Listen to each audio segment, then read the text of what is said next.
if I buy insurance, I'll get a huge return. And if why should I buy mutual? It's just chaotic. Even I don't understand.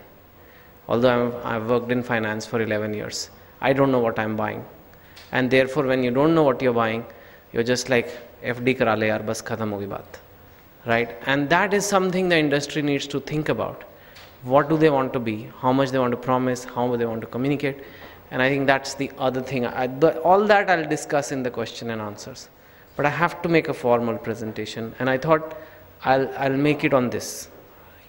People, many in this room also may have a passion. You may have a dream. I'll open this business one day. I'll open that business one day. Can we have these lights off, these bright white lights, so that the presentation can be seen a little better?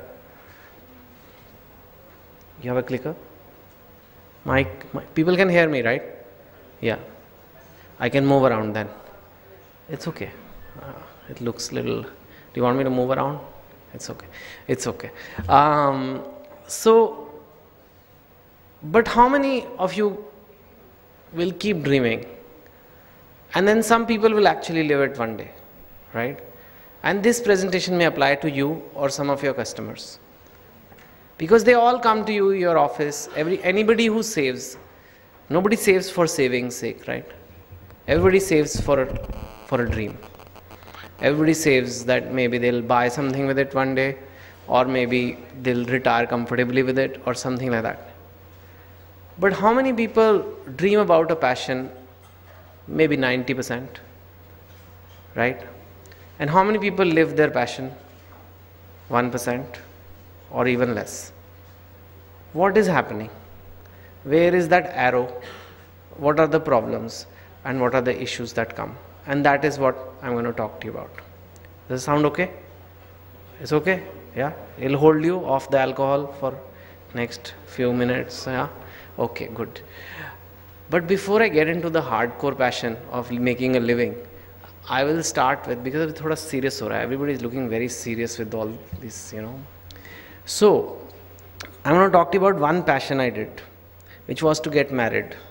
You dream about it, and then most of us do get married. Only then the dream breaks very badly. But that's another story. But how many of you read my book, Two States? Many of you had. Why is it called Two States? Why? Punjab and Tamil Nadu. Yeah, it's because I am from Punjab, or maybe my ancestors were at one point. My wife is Tamilian. So when I was getting married, my mother had a big problem with me marrying a non-Punjabi girl. Any Punjabi girls here? One. Okay. So I had to convince my mother why I should marry a non-Punjabi girl over a Punjabi girl. Right? So excuse me for next 5 minutes. I just want only one in the audience. In Delhi, it's a big problem to say all this. Huh? So I had to convince her why non-Punjabi girls are better than Punjabi girls. So I thought, and that helped me convert my passion. So I thought I'll start with that. Why non-Punjabi girls are better than Punjabi girls? Now you're saying, yaar, abhi to bahut badi baatein kar raha tha. First he was talking about passion, dreaming, passion, what is all this, like mutual funds. Now he's back to this non-Punjabi girls, Punjabi girls. Karenge, wo sab bhi karenge. But first we should understand this is very important in life, right? So I thought I will convince her using analytical methods. Because I am from finance, right? I know the numbers. So I will convince her using that.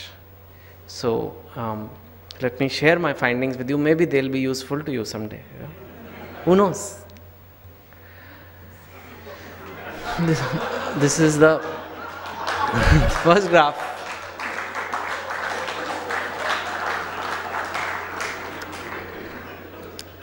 Whenever there is a mutual fund presentation and someone comes and shows a graph, he comes across as very intelligent.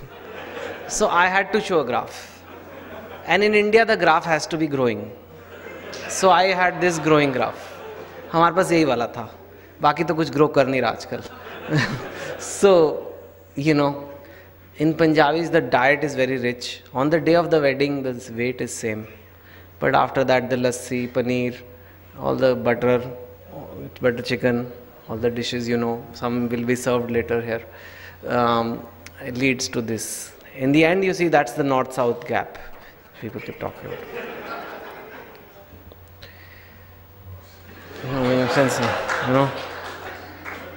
Punjabi girls, if you go to Delhi, see how many malls are opening up.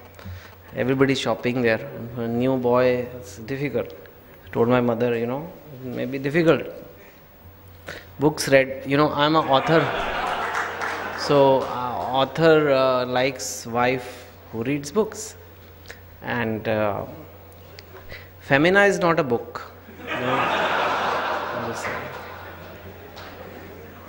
Dance steps known. My wife learned Bharatnatyam for 12 years and she's still not finished. In Punjabis, there are only 2 steps, which some people here will show after a few drinks. Maybe. I won't. But if you remember the first graph, because of the weight, even those steps become difficult to do over time. Last, finally, mother-in-law argument frequency. Very difficult. When the kid comes, the arguments drop a little bit. That's why the graph is a little up and down. But after that, same house, 2 Punjabi women is like 2 hungry tigers in the same cage. Not a good idea. So bottom line, I told my mother to not be so against interstate marriages, and I would like you also to marry here and there so that the country becomes one mainly. I think that's a good thing. Anyway, we'll go back to my journey. I wanted to tell you how it happened for me, how I became a writer. I was not supposed to. I was also like you guys in the finance industry in Hong Kong, Singapore, Bombay also. And this is my pre-writer days. It's a Goldman Sachs. I was in Goldman Sachs for 1997 till 2005. Deutsche Bank 2005 to 2009, and House Husband. House Husband is not a bank. Yeah, I have been asked this before. What bank is this? We are not covering that bank. We must go there and market. House husband just means like house husband, somebody who stays at home like housewife. So that's what I do usually. I live in Bandra, very near to here. So when I first wrote my book, this is what the people said. Indians don't read books. I went to the publisher with my first book, and they rejected it, and they said this is the reason Indians don't read books. And I said, then why have you become a publisher? It's like Indians don't buy mutual funds. But you guys are all in mutual fund industry. What do we do now? So he said, well, if a book is published abroad and it wins an award, then then we publish it here, and then maybe, and your book cannot win those international awards, so it's quite difficult. This is what the next guy said. He gave the maths, he's of the trade.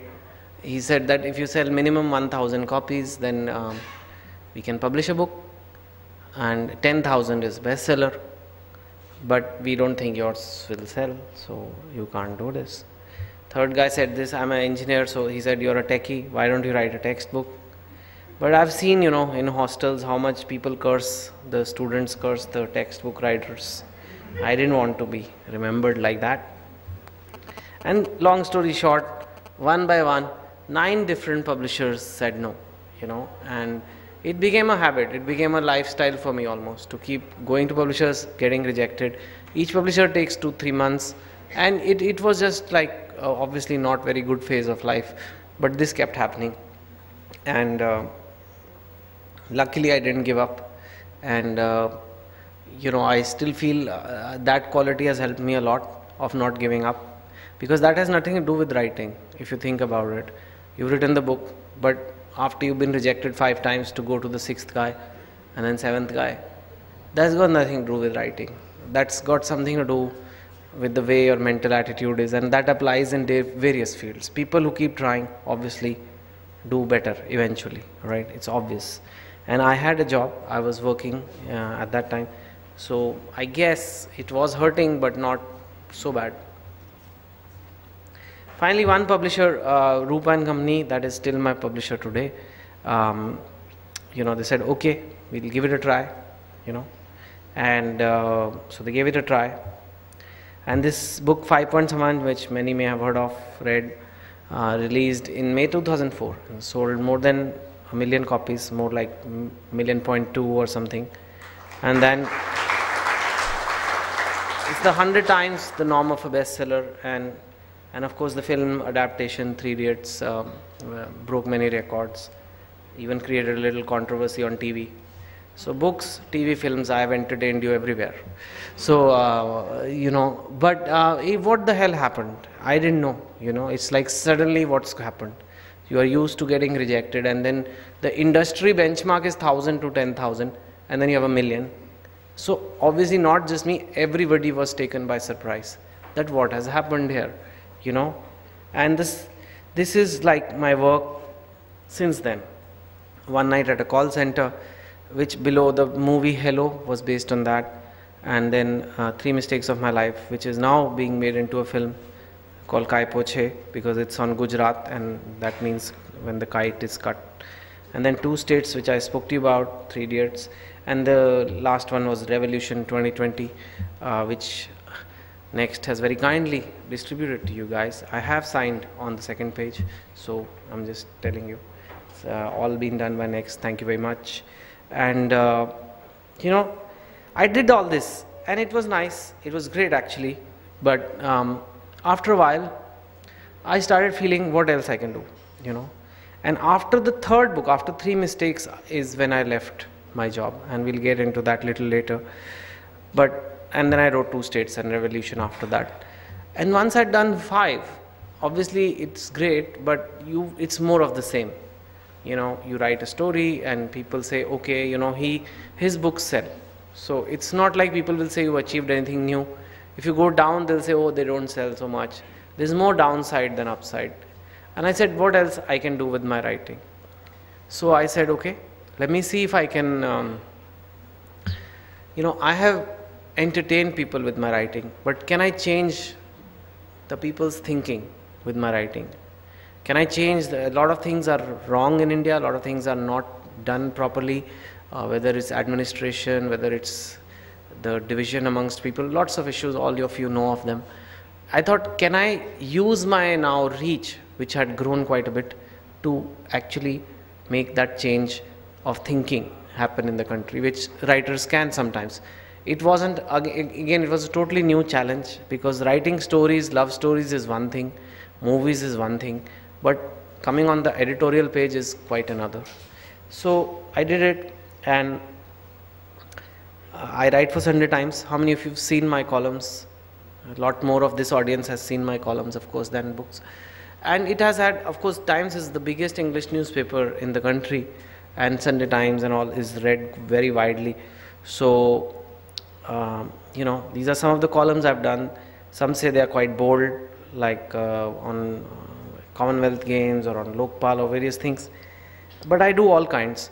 There will be one tomorrow actually, which many of you will relate to. It's not a big national issue, but it's something I've been waiting to do for a long time, about a lot of stupid Indian things we do. And we keep bearing the stupidity and nobody says anything. And I've given the examples, a lot of examples from airports, like especially this stupid thing of showing a printout to get in. I have not understood the purpose of that at all. Is a terrorist not going to be able to take a printout, or what the point is? But they will not let you get in until you have that printout. Nowadays they charge 50 rupees for that printout. And why?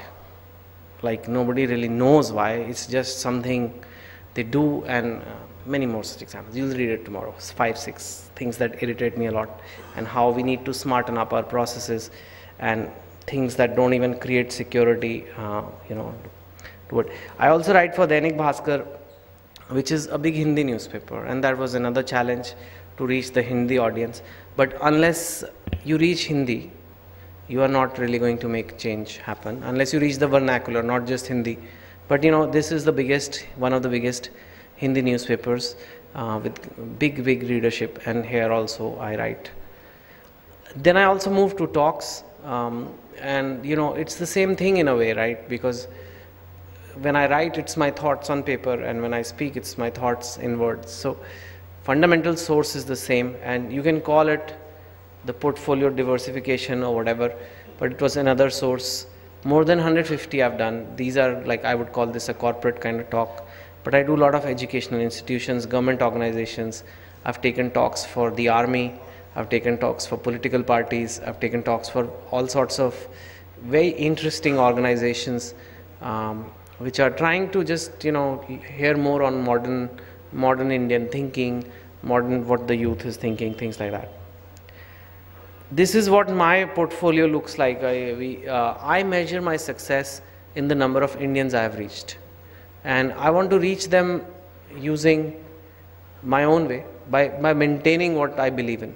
Sometimes it's easy to reach people by playing to the gallery, too much, but that's not what I am.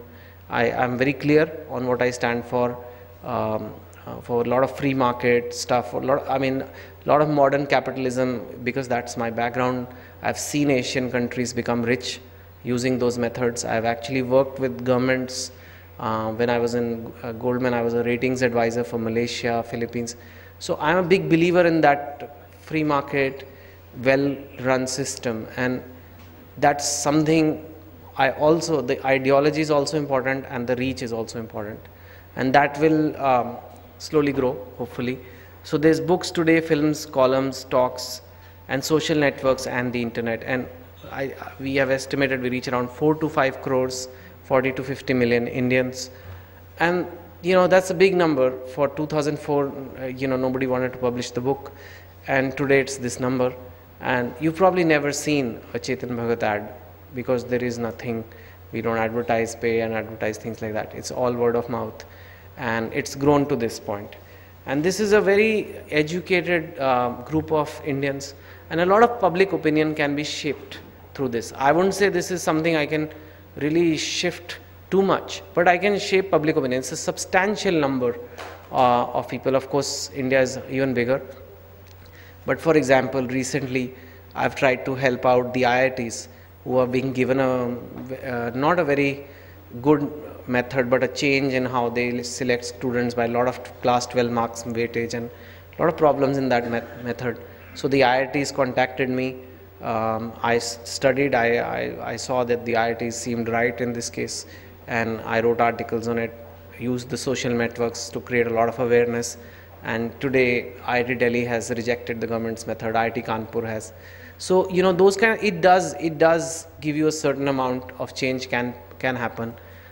When I wrote on Air India recently, before the strike, and the civil aviation minister called me and told me, give me support. I'll be tough on them, but that's not the norm in India, and I'll get screamed at. So I need support. If you really believe that Air India should tighten the purse strings, then I need support, because politically it's not. So those kind of very interesting developments happen through this sometimes, and this journey continues.